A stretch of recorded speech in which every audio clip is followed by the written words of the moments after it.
So this is Mari. This is what the Catholics worship. It's a pagan goddess. It is. They don't. I mean, I know there's innocent Catholics that don't realize it, but again, that the Catholic religion is the seat of Satan. There at the Vatican. So, and it goes back to Basque. These are pictures from the BasqueCatholic.org website. So they were more than happy, and Basque is in Europe somewhere. Okay, so it says here that the transition. It says here, no wonder how Basque people made an easy transition when Christianity first arrived in the Basque territories in the mid-3rd century of our era, from this figure of goddess Mari to the devotion of the Blessed Mary. To begin with, the Basque people adopted the name of their natural mother, Mari, and called with the same name the figure the church brought to them to be Mother of Jesus and Mother of God, Mary. Mari became Mary. The transition was a natural one. Nothing was forced. Mythology became theology. I don't think she's a myth, being that it's in Revelations. They're not talking about, I mean, they're talking about Mari. That's what God's talking about in Revelations. For Basque, it goes on to say, for Basque people, those making a living from the deep spaces of the dark seas and those making their living from agriculture in the interior lands, Blessed Virgin Mary continued being mother, lady of life, tenderness, love, a welcoming bosom, and a never-ending feeding breast. Oh, okay. Yeah, so, and then they go into this description and show all these pictures.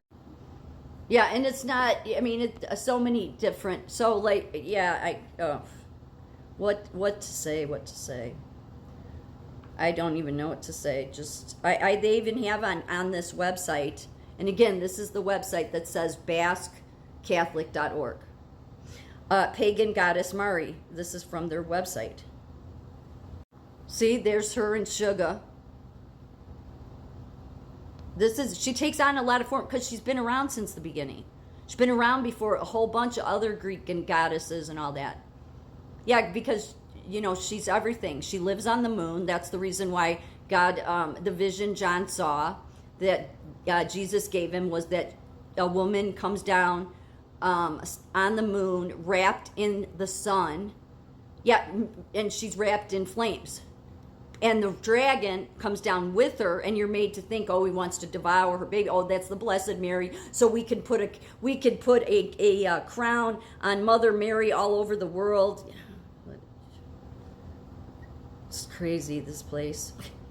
And this is Sugaar, and what it says about him is that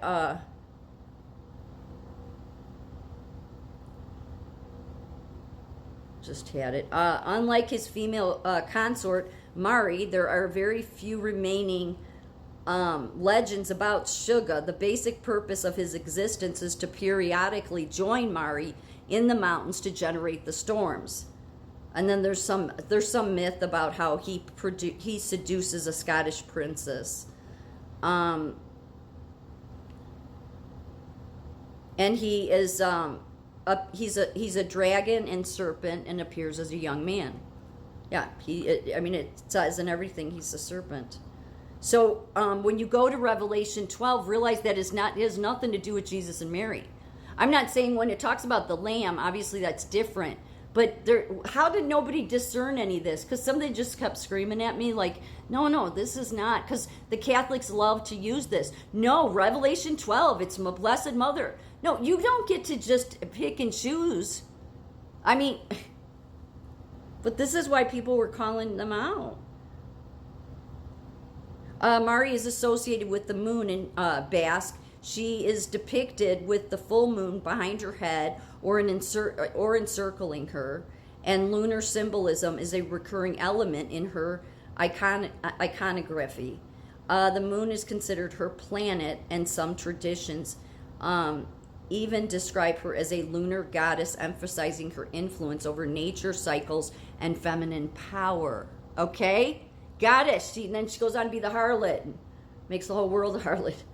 She sits on all the mountains, seduces all the kings.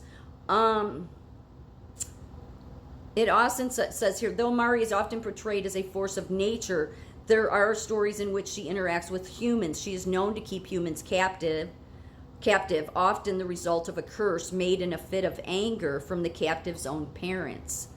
Mari is often seen combing her hair or spinning balls of gold thread. If one found themselves in Mari's cave, they'd have to leave the same way they came in.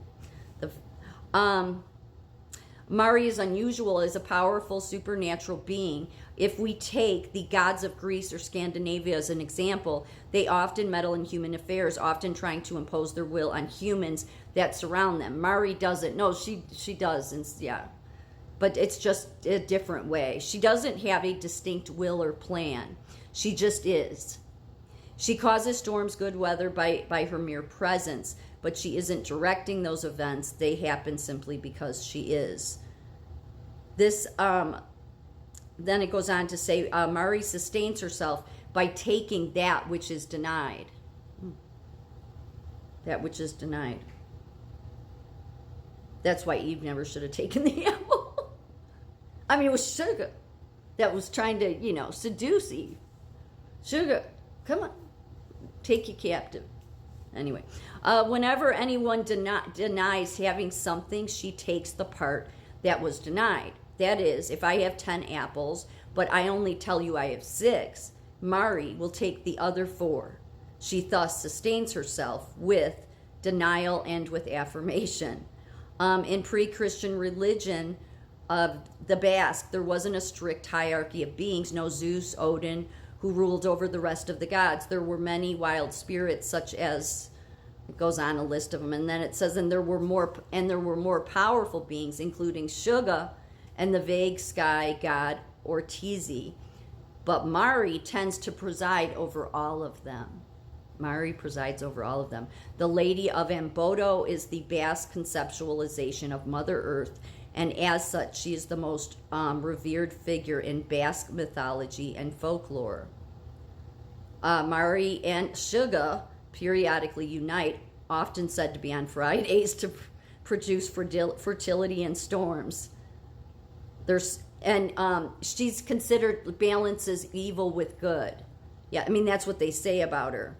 But yeah, she's been around forever.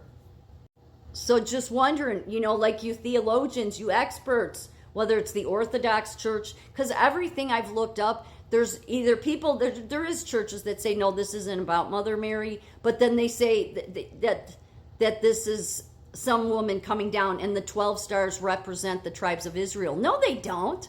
No, they don't represent that. They don't. I understand where people get that because, if you go into the next page, it talks about the lamb, and then what gets confusing is the last part of this. But look, no, she lives, her home is on the moon. Okay, like it says right below me here, and his tail drew the third part of the stars of heaven and cast them to the earth, and the dragon stood before. Okay, so who casted them? The dragon. The dragon cast the stars. She has the stars around her. Who are the stars in Genesis? They're the hosts of heaven. A wandering star are the angels that leave their proper place of dwelling. So when he's casting the stars down, and she has the stars around her head, it's not because she has anything to do with Mother Mary. It's not because it has anything to do with the 12 tribes of Israel. So how did every theologian and expert not figure out that Revelation 12 is about a god, a goddess that goes back to the very beginning? The very thing that likely the cohort to Mari, this is Mari, but her cohort, the dragon, Sugaar, is the one that tempted Eve. Huh? How did nobody figure that out? This is all in Basque. She can take all these different forms. All these different forms. I mean, she's been around since the beginning. And yet, I could not find anybody who considered that this was a goddess. And part of it, I think it's because of this, 17. And the dragon was wrought with the woman and went to make war with the remnant of her seed who kept the commandments of God, who have the testimony of Jesus Christ. That doesn't mean Mari is the Blessed Mother. She's not. Wicked.